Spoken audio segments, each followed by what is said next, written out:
Na verdade, a gente não descobre, a gente já sabe que é desde a primeira, digamos, primeiro conhecimento sexual.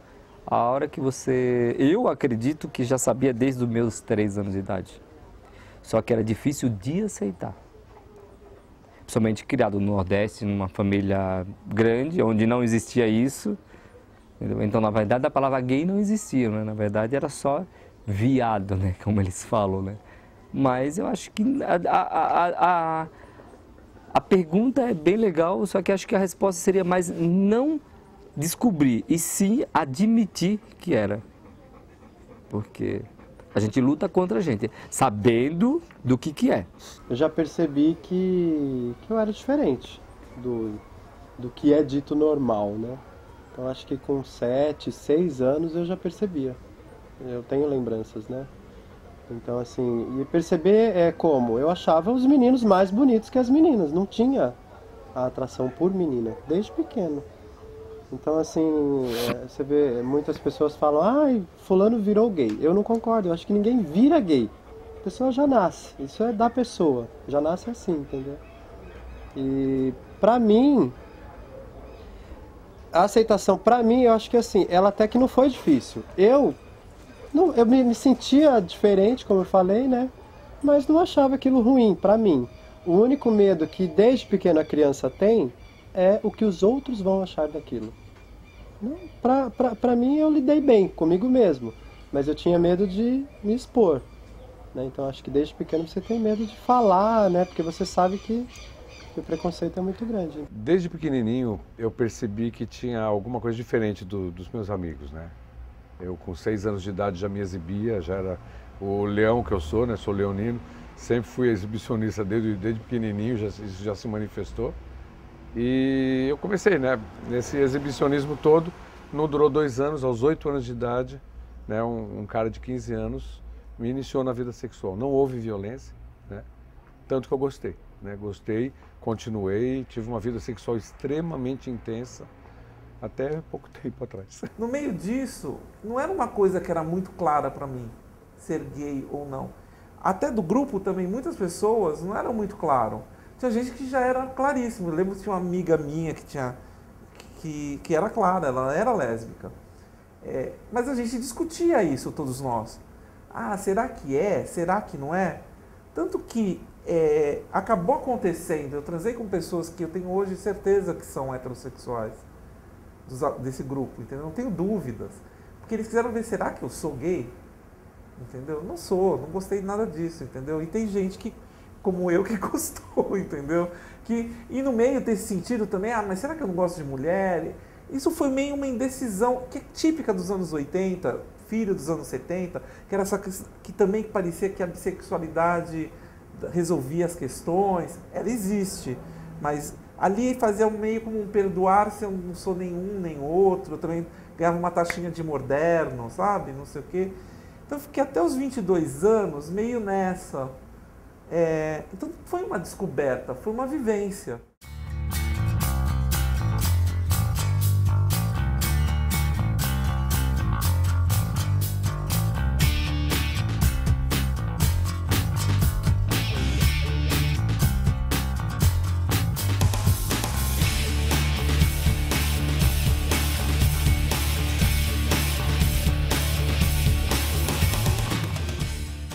Contei aos 17 anos, né, para minha mãe. Eu tinha certeza que ela sabia, que ela tinha conhecimento. Minha surpresa foi que a reação dela não foi lá tão boa assim, né? E eu tinha um pai muito dominador. Naquela época meu pai era muito dominador, muito forte e tal. E eu tinha um maior medão, né? E ela falou, ou você vai para o psiquiatra, ou eu conto para o seu pai. Eu fui ao psiquiatra. Ele sabe, mas não sabe como que é exatamente. Para eles nunca me perguntaram e nem vou falar. Não preciso falar. O que eu sou, deixo de ser, não pertence a eles. Entendeu? Como eu vou transar com quem, ou sei lá, acho que não cabe agora falar para eles. Eu acho que eles sabem. Não questiona. Se um dia questionar, eu vou responder dependendo da situação e da pergunta. Não sei se vou dizer que sim ou se vou dizer que não. Não é questão de preconceito nem de nada. Depende como abordar a pergunta. E eu sempre tive uma coisa com relação a eles. Desde os meus 13 anos, eu nunca dependi deles para nada, digamos assim. Eu sempre trabalhei até desde os 8 anos. Com 13, eu assumi a minha vida. Se fizesse uma pergunta e eu não quisesse responder, eu era mais grosso do que eles. Como sempre fiz e faço com qualquer um que perguntar. Na verdade, assim, é muito importante que a pessoa ela seja muito forte, né, nessa hora. Porque a gente se preocupa muito com o outro, né?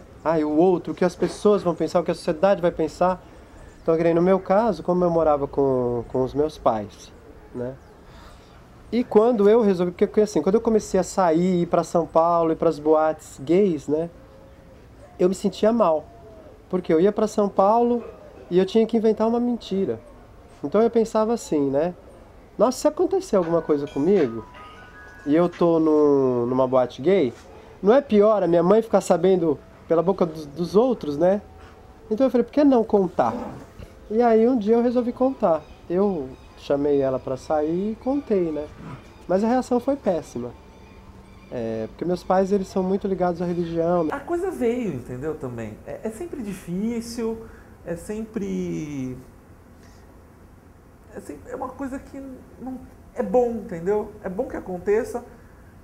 Eu sou de uma época que também é melhor não se falar, entendeu?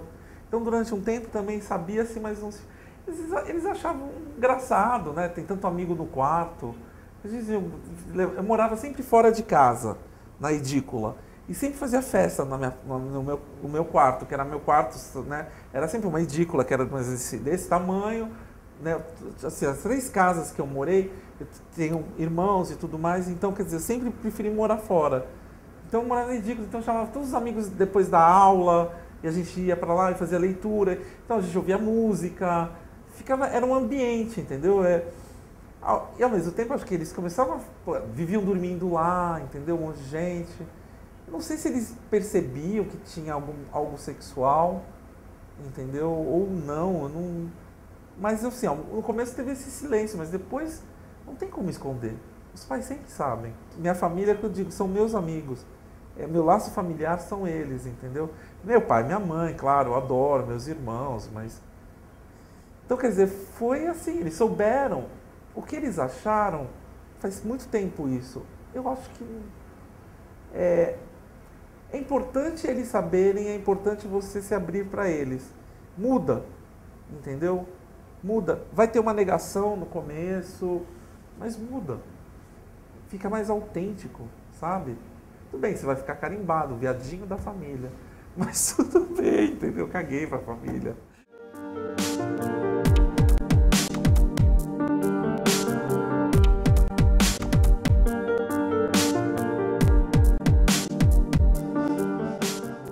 Até que hoje se tem uma ideia diferente do gay, né? Porque há 30 anos atrás, os pais, eles tinham a imagem do quê? Do travesti. Uhum. É a prostituição, é o travesti. Não é não vai constituir uma família e morar bonitinho numa casa. Não, é uma vida louca, só putaria. Uhum. E que não é isso. Essa não é a realidade. Uhum. Né? Só que há muitos anos atrás, há 30 anos atrás, era diferente. E os livros nos libertavam disso. E aí vinham as questões sexuais. Claro, quando você começa a ler os beatniks, e grandes deles são gays, aí você lê Fernando Pessoa e você vê que tem alguma coisa também ali. E tinha muito claro ainda, a gente estava na ressaca de uma certa revolução sexual, então tinha muito claro a questão da androginia, o David Bowie, tinha essas questões, o Lou Reed, então eram os artistas, o Caetano Veloso, eu tinha no show do Caetano Veloso beijava os músicos na boca na época, todos os músicos, era meio, sabe, usava batom, então tinha essa questão de gênero, tudo meio misturado, tudo meio... Mas a gente achava que era libertador, que era mais que estava muito mais em busca da sua individualidade do que da sua... de ser, sabe, de seguir o gado. A gente tinha essas coisas os amigos viajavam, ficávamos nus, às vezes faziam umas pequenas surubas, que na época eram meio normais. E logo quando começou a AIDS, a gente foi os primeiros a comprar camisinha. Tanto os meninos quanto as meninas. E as meninas falavam, nossa, cara, toda vez que eu saio comigo, que ainda tinha essa coisa da liberdade sexual muito clara, é o rescaldo da liberdade. Ela falava, pô, toda vez que eu saio com o menino, ele vê camisinha, ele fica encanado. Com 28 aninhos, cara, na flor da idade. E numa época, cara, que em 89, você não tinha pra onde correr. Né? E, aliás, 89, você recebia esse diagnóstico assim, não é você vai morrer, é você já morreu. Né? Você já não tinha mais nenhuma expectativa. Eu me licenciei do meu emprego que eu tinha na época, trabalhava num banco governamental. E aí começou aquilo, né? Um ano no máximo, né? Então comecei a viver cada dia, né? Comecei a amar as pessoas como se não houvesse amanhã, como já disse o Renato Russo, né? E até que o Cazuza morreu.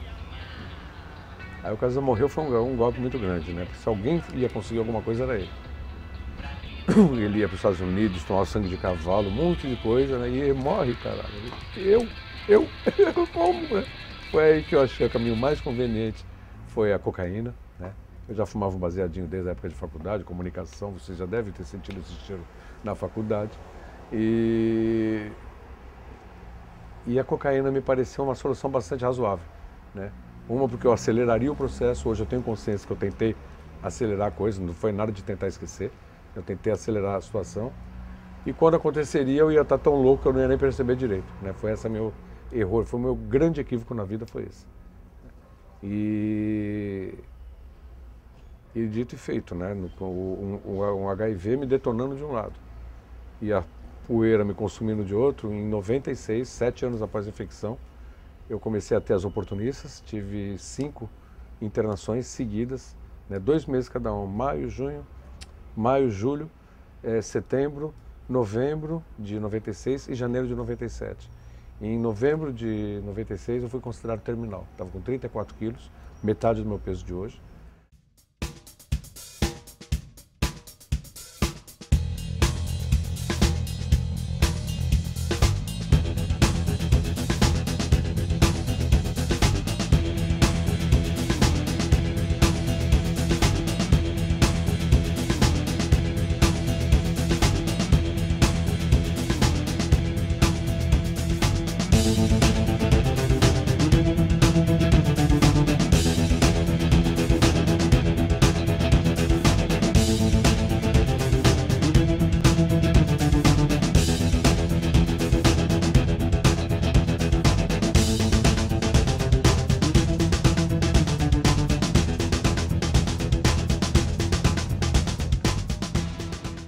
Preconceito é de todos. É erro quem diz, os héteros têm preconceito com os gays. Aliás, muitos héteros têm muito menos preconceito contra gays do que os próprios gays. Entendeu? É um erro enorme, crasso. O problema do preconceito ou da homofobia não é uma coisa externa aos gays. Está dentro deles, total, entendeu? A homofobia, quando um gay fala assim, eu odeio bicha afeminada, você está sendo mega homofóbico. Já tomei umas corridas aqui em São Vicente, né, daqueles tempos. Já tomei uma surra uma vez. E ofensas, né, assim. Eu sou baixinho. Eu sempre usei óculos desde os 3 anos de idade. E falei, imagina, na faculdade, na escola, né, faculdade não, na escola, eu era a festa, né, do bullying. Né, que eu era baixinho, 4 olhos e fresquinho, imagina. Né, era o prato cheio, então era muita graça, muita provocação, muito pedala, né, que não tinha nem esse nome naquela época, essas coisas. Então não foi muito fácil, não. Não foi muito fácil, mesmo porque naquela época não tinha uma comissão de diversidade sexual, uma ouvidoria, coisas desse tipo não existiam, né? Então a gente não tinha absolutamente ninguém a quem recorrer. Quer dizer, a gente está voltando a alguns conceitos, isso é um consenso em quem trabalha com direitos humanos. Nós estamos retrocedendo aos anos 50 em termos de moralidade. As pessoas estão se sentindo no direito de discriminar. Né? Elas estão se apropriando do discurso de direitos humanos que deveria servir para proteger as pessoas em situação de desfavorecimento e estão usando isso daí para, não, eu tenho o direito de arrebentar a lâmpada na cara do viado na Paulista. Está complicado, está muito complicado. Eu acho que mudou bastante, mas ainda tem muito para mudar. Assim, tem muita coisa ainda, infelizmente o preconceito ainda é muito grande, mas mudou bastante, graças a Deus. Né? Assim, hoje você tem as leis que protegem, né? Tem, assim, apesar de não ter conseguido muita coisa, mas você tem, por exemplo, na novela, vira e mexe na novela tem um casal gay, tem um casal gay. Muitas vezes um casal gay estereotipado, que não é a maioria, realidade. aquilo é a minoria, mas é o que a televisão coloca.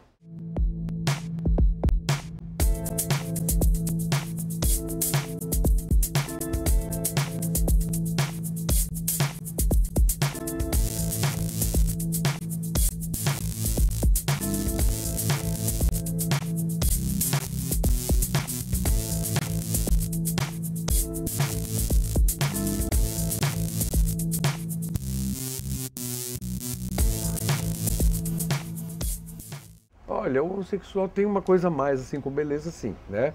De se cuidar, né? De ter uma autoimagem mais... Isso é uma questão de autoestima até, né? De olhar para o espelho e falar, nossa, como eu estou arraso, pá. Isso é muito legal, né? Mas não é só isso não, né? A beleza, acho que todo mundo sabe, até as pessoas mais levianas sabem que beleza passa. Peito cai, pinto também, né? Bunda, tudo isso vai embora, né? O que perpetua com o tempo são as afinidades, a cumplicidade entre as pessoas, né? O bom humor, toda uma série de elementos muito mais sustentáveis do que a beleza física, coisa assim. Até uma mítica que nasceu nos anos 90, que é uma coisa de dar orgulho aos gays. Então, o que os gays se transformaram? Os gays são sempre musculosos, corpo maravilhoso, são sempre lindos, sempre jovens e sempre ricos. Né? É uma coisa que foi construída mesmo, né? Nos anos 90. Isso é claro. O que é o queer eyes? É o gay que entende de moda, que vai dar uma dica pro hétero que é cafona. Entendeu? Isso, imagina, tem hétero que entende de moda também. Sabe? Mas cria-se esses estereótipos assim, de uma certa... Até um pouco da resposta de um certo homofóbico vem disso. Dessa sensação de uma certa superioridade, diferença. Porque eles são sempre jovens, você pega os comerciais gays, eles são sempre jovens, musculosos, bonitos, sensíveis, ricos. Sempre é isso, entendeu? Só que os gays são humanos, como qualquer pessoa, entendeu? Quer dizer, faz parte. Gay é só um detalhe, entendeu? Então, tem essa preocupação, sim, mas de quem comprou essa ideologia dos anos 90, entendeu? Porque senão não teria os bailes dos ursos, o baile da terceira idade, entendeu? O pessoal do fetiche do leather, entendeu? Não teria essas coisas, entendeu? Não teria as coisas, por exemplo, os bailes no Glória, a gente quer umas bichas meio magrinhas, meio rock and roll, bem bichinhas, entendeu? Seria tudo uma grande The Week. Claro que existe o fetiche pelo corpo, porque no fundo, estou falando do gay masculino, tá? Que é diferente da lésbica. No fundo, o gay masculino é a radicalização do hétero masculino. Do mesmo jeito que um homem gosta de uma bunda, de um seio, que faz essa... o gay também, entendeu? O abdômen, o tronco, entendeu? A bunda, o pau, o que for. Tem essa... É igual. É o mesmo método, é a mesma criação, entendeu? Vem do mesmo tipo de criação. Só que aí o desejo mas é o mesmo tipo. Tanto que quem fez o homem de objeto foram as revistas gays masculinas. Não foram as mulheres. Entendeu? Quem fez e deu sucesso, G Magazine e tudo mais, essas revistas de nus masculinos, ou com atores, que levou atores a tirar roupa e tudo mais, ter pau duro, para mostrar o pau duro, foram os homens. Porque essa estética da questão de ter um corpo como objeto é uma questão da cultura masculina. O gay, ele leva muito em consideração a beleza, então, se não tiver aquela beleza, ele fica meio que fora, entendeu? Até mesmo não só rosto, corpo, tudo. Mas eu acho que assim como no meio hétero, no gay também, todo mundo acha uma tampinha pra panela dele, né? Mas tem sim, tem um pouco. Tem um monte, vixe. Tem preconceito de gay com travesti, da travesti com gay, as lésbicas, tudo. É um barato, isso é presente em todos os segmentos. Todos os segmentos sociais, cara. A pessoa que gosta de gente gorda odeia as bichas que são femininas e que não sei o quê. As bichas que são femininas odeiam a bicha que faz musculação e não sei o quê. A bicha que faz musculação odeia a bicha que é rica. Sabe? É uma maneira de preconceitos que é uma coisa super tática de campo nazista. No campo nazista era assim. Eu acho que não tem tanto preconceito. É lógico que o ambiente gay, assim como o ambiente hétero, tem aquela casa que é mais pra galera, mais jovem, tem um barzinho com música ao vivo que já é pra uma idade, vai, dos 40, dos 50. No meio gay é a mesma coisa. Tem o barzinho, tem a balada que é onde ferve, entendeu? Que é uma balada mais fervida. Então, assim, como tem no mundo hétero, tem no mundo gay, é a mesma coisa. Agora, que nem o preconceito que eu acho que existe no meio gay, é que assim, você percebe que dependendo da casa noturna que você vai, tem casa noturna que se o gay ele for muito afeminado, ele é discriminado. O muito afeminado. Ele não fica com ninguém, ele não consegue ninguém, ele passa a noite sozinho.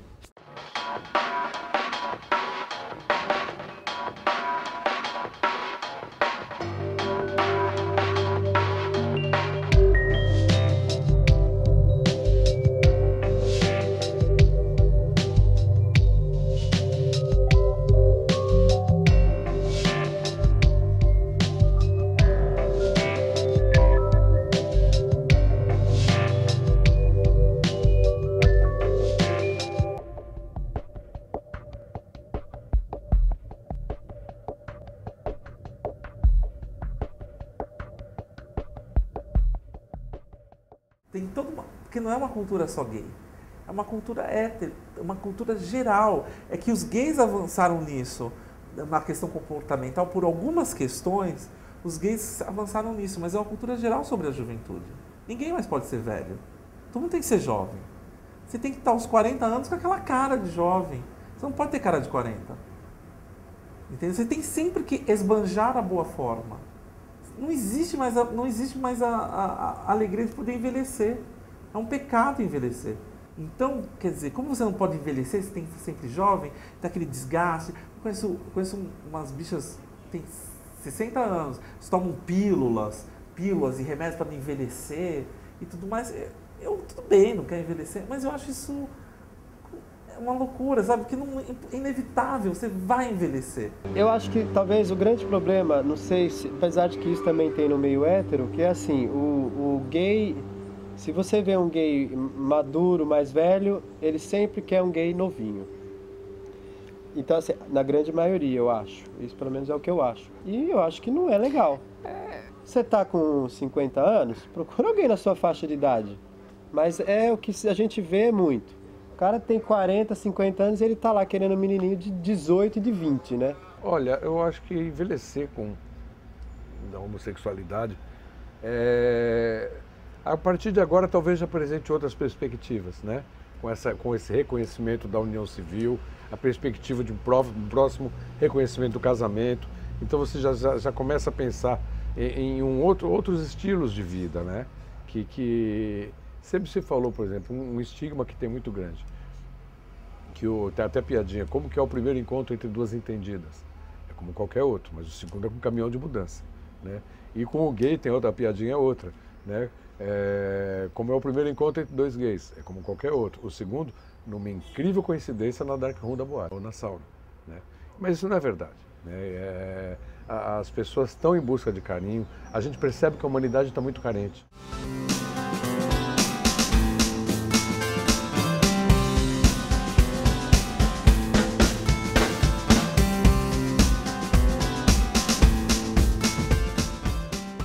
O futuro a Deus pertence. Porém, o futuro com o seu plano, o maior de todas, aliás, de todas as loucuras que podemos fazer, dizer se é que é uma loucura, e o que é certo, o que é louco, né?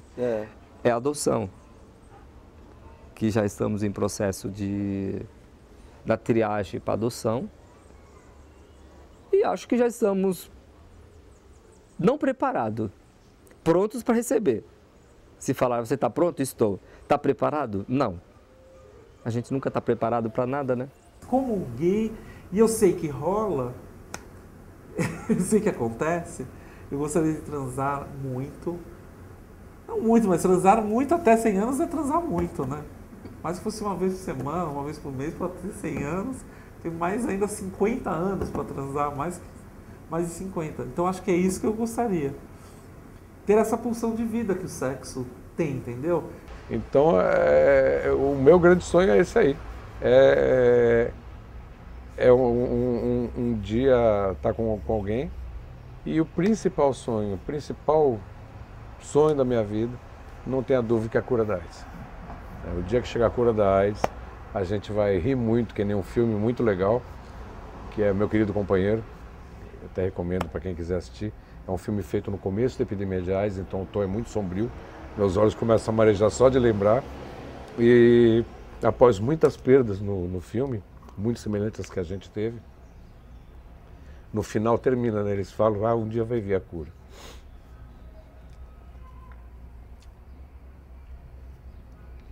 E todo mundo aparece numa praia, né? Todas as pessoas tinham morrido, é muito legal. A cura da AIDS é meu grande sonho, não tenha dúvida disso.